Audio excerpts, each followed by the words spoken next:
Hey there, folks. I'm Mark, in affiliation with Spectrum Pulse, and it's Billboard Breakdown. I don't remember. I'm not sure how to start this episode. I was planning on keeping things pretty routine. Big top 5 debut from Lil Nas X, pretty big number of new arrivals, a bit of a breather before Billie Eilish smashes into the charts next week. That was the plan, but then utterly unprompted and unprovoked, because a certain song held an additional week at number 1, the BTS army decided, hey, that Spectrum Pulse guy said that Industry Baby could challenge for the number 1 last week. Let's go harass him on social media for over 24 hours. And while I had written a pretty lengthy piece here exploring the pathology of all of it, especially given that a lot of the army are self-confessed grown-ass adults, and they sure as hell could not take the volume or intensity themselves, it was turned around the other way, and they weren't hiding behind some flimsy anonymity, I eventually realized it wasn't worth it. Especially for the BTS fans who actually just like the song independent of fame and success, or folks like me who know that the BTS doesn't have to resort to sales gimmicks to prove successful, as they proved last year with B. That's generally my issue here. But hey, if your response to your favorite act having success on an increasingly meaningless chart,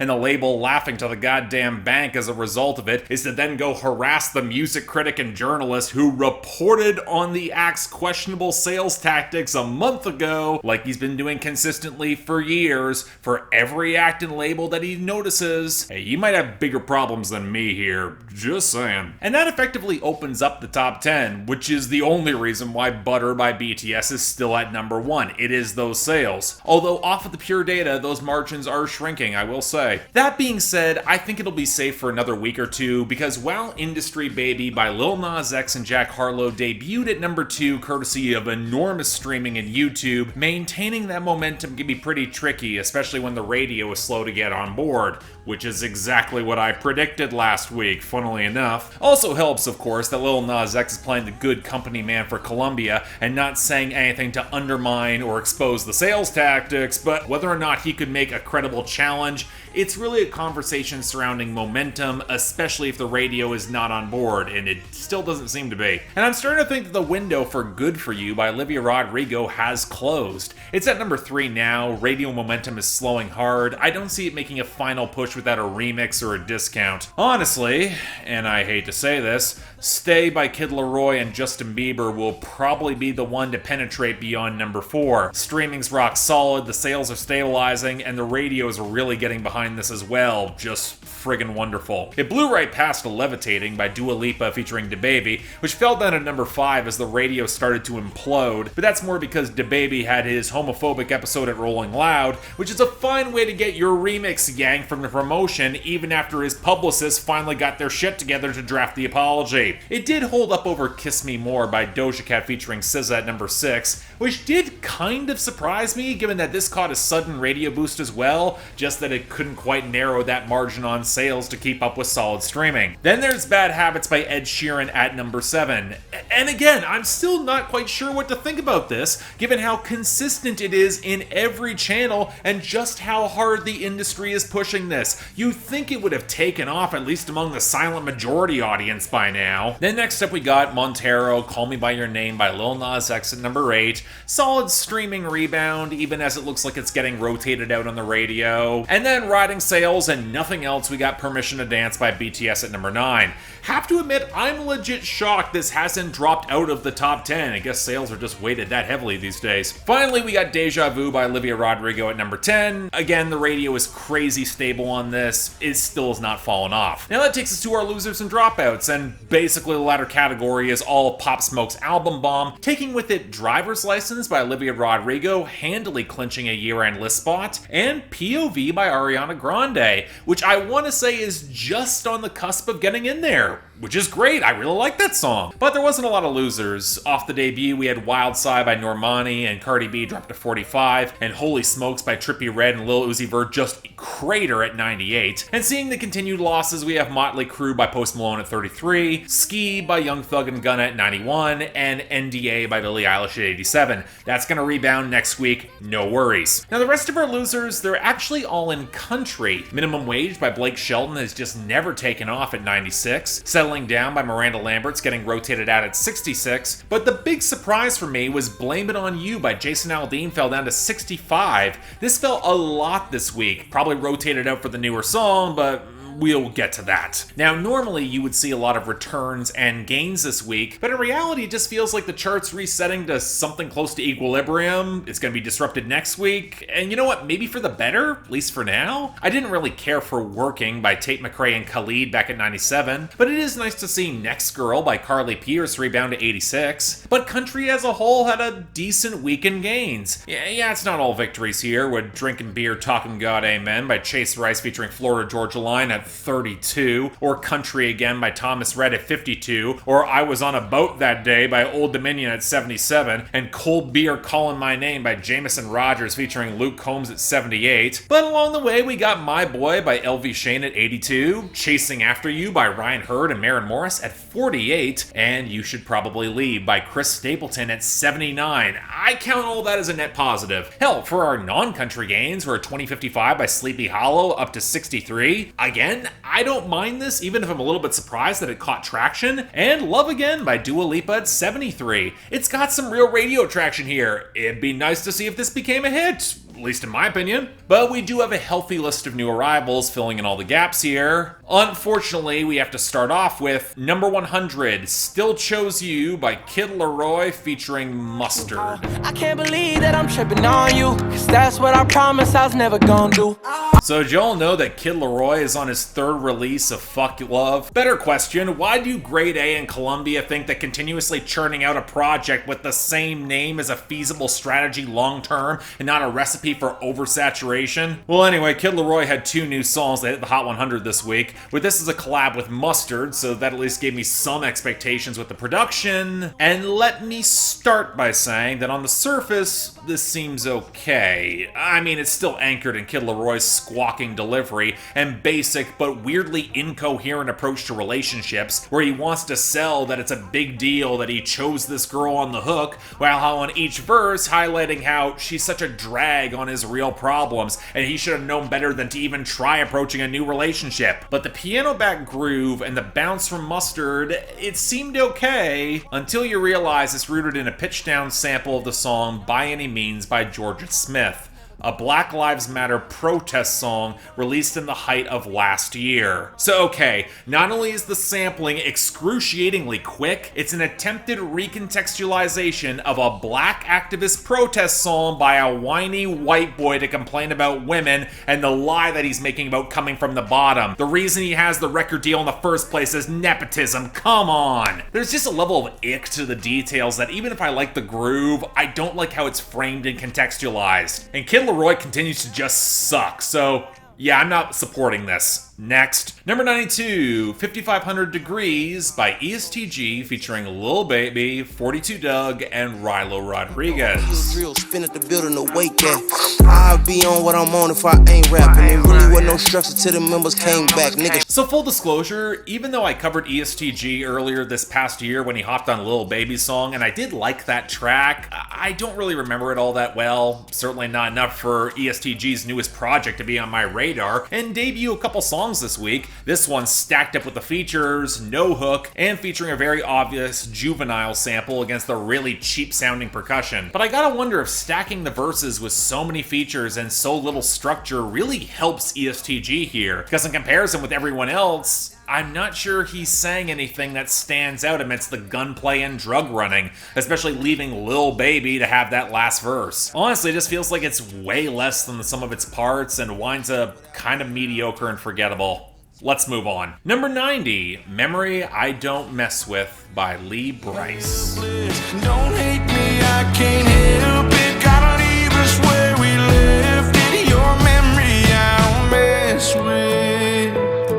So okay, I remember shocking a lot of folks by putting One of Them Girls on my year-end list of my favorite hits of 2020, so I resolved to keep an eye on where Lee Brice was going with his next couple of singles, especially pulling from that same album last year. Now this is his newest, and yeah, I really like this too. It's a little bit percussion dominant with how that drum kit feels so burly and strident, but I guess I should feel more grateful. It's actually pretty damn organic with the liquid electric tones and the crisp strumming balancing off a lot of his huskier vocal tone. And I actually really like the idea behind this song, where he encounters an ex that left him with so many good memories, but it didn't work out for whatever reason, so he knows that if he spends any more time with her, he might rekindle some of those feelings based off the memories. And I like how the song isn't angry or bitter about it, it's just kind of wistful and understanding that's a part of life, where the slightly more scattered imagery works on the verses to create that memory picture. It brings in some grounded maturity that Lee Brice has been embracing a lot more recently, and he's proving that he's really damn good at it. And this wound up pretty damn good as a result. I really like this, glad to see it here. If you haven't heard it,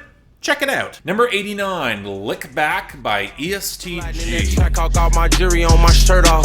Turn a phone on D&D on silent, all alerts off.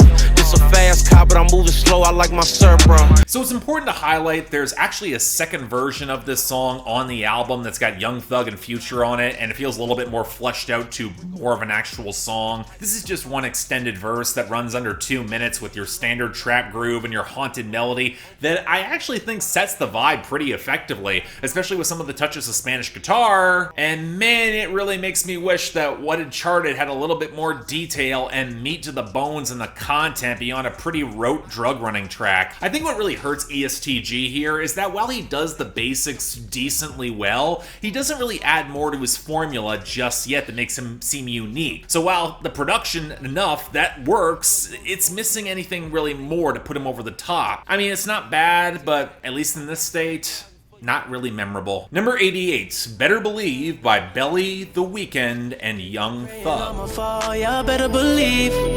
I'ma die on top, better believe. I just watch my ops team up, y'all better believe.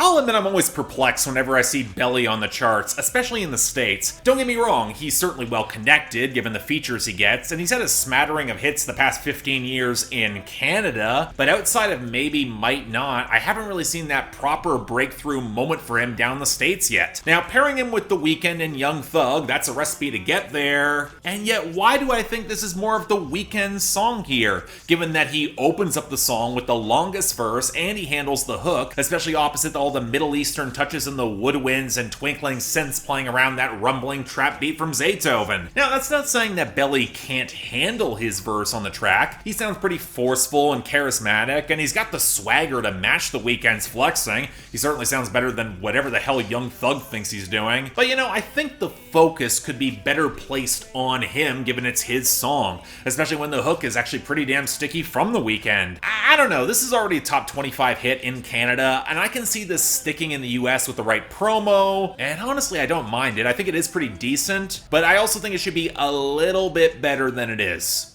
Just saying. Number 81, Pepas by Farruko.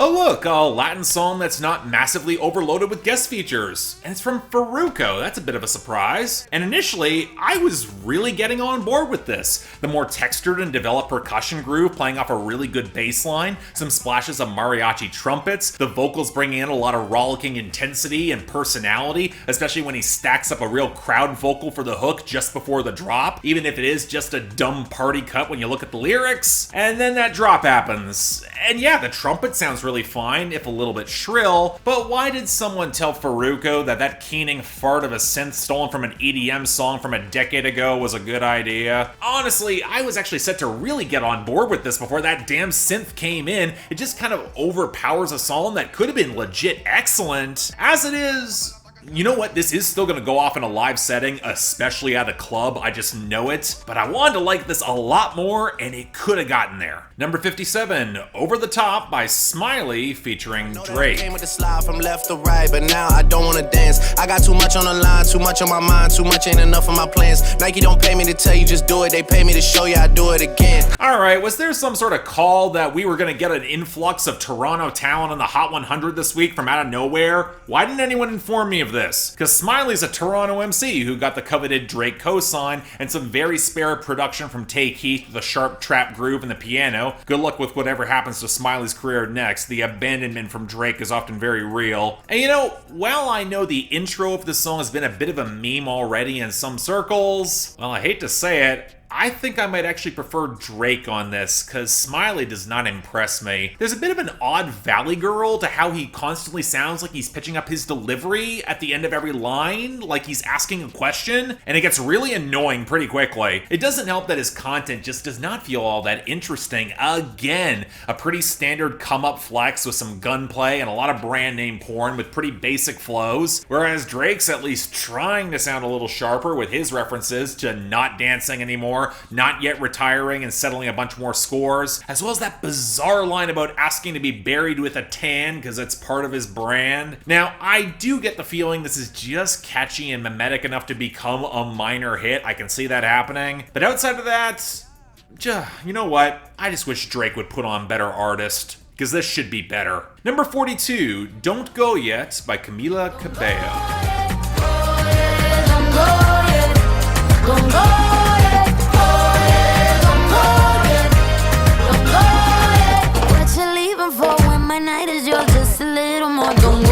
There's a part of me that had no idea where Camila Cabello was going to go with this, especially given that when her boyfriend Shawn Mendes made a project about their relationship late last year, it may have tanked his entire career. And given her own spotty record with singles, I did not have high hopes for this.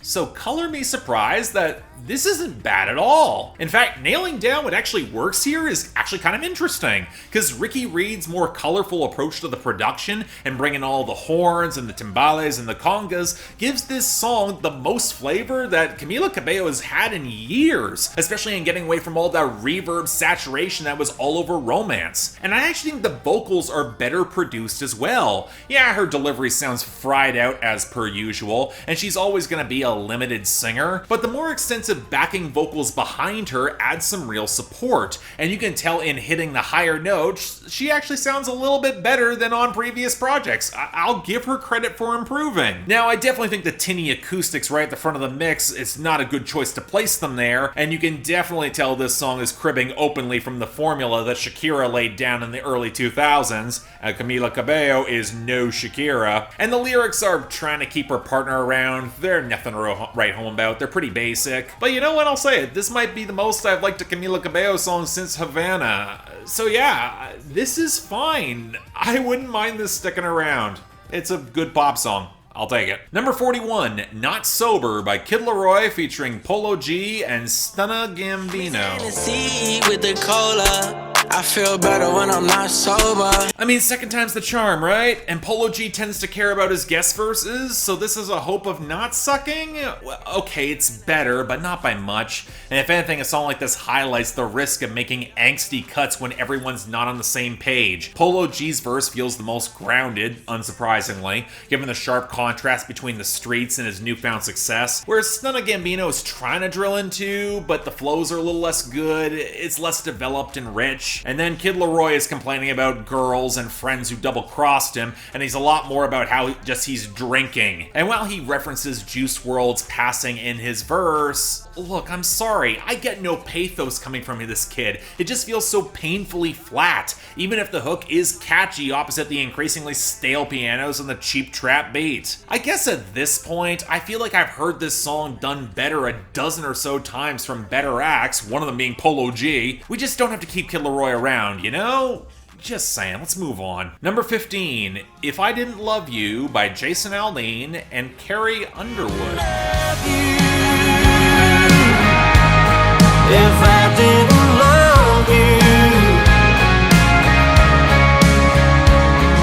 The first thought that immediately came to mind when I saw this was, oh, it looks like we're going back to 2011, where duets were all the rage to pick up on Lady Antebellum's success, and where, funnily enough, both of these artists actually had charting hits doing so. Carrie Underwood had the far better one with Remind Me with Brad Paisley, mostly because the two of them are actually good friends and they have some legit chemistry, but Don't You Wanna Stay with Jason Aldean and Kelly Clarkson, that was always a dud to me, where there was none of that warmth or connection they were trying to bring, and that was my big concern here. And man alive, this does feel like a cut from that era. The overblown electric guitars that don't really match with all that pedal steel, the synthetic effects that don't click at all, the fact that both of them are belting so much over this hook, and I'm sorry, look, the chemistry's just not here, and I blame Jason Aldean for the most part. You can tell they're both trying, sure, but in terms of pure charisma, Carrie Underwood's on a different level, and Jason Aldean can't get away from his stoic/baked potato delivery. And the tone of this song just feels wrong too. It's playing into a past relationship where both partners yearn to reconnect as the spark is still there, even as rationally they probably want to move on, but there's no sense of intimacy or context as to why they broke up in the first place. The writing just feels very generic and vague in a way that a song like this should not be. A prime comparison is actually I'd Give It All For You from the off-Broadway musical Songs for a New World that I absolutely adore, that shows the distance the partners had to travel before they realized the reconciliation was really worth it. Or hell, you know what? That Lee Brice song from earlier this week, it shows more maturity and texture in a similar emotional state and way better production. Really, it just feels like an American Idol song. Makes sense why Carrie Underwood can sometimes sell it, and I get why this might have an audience in that lane,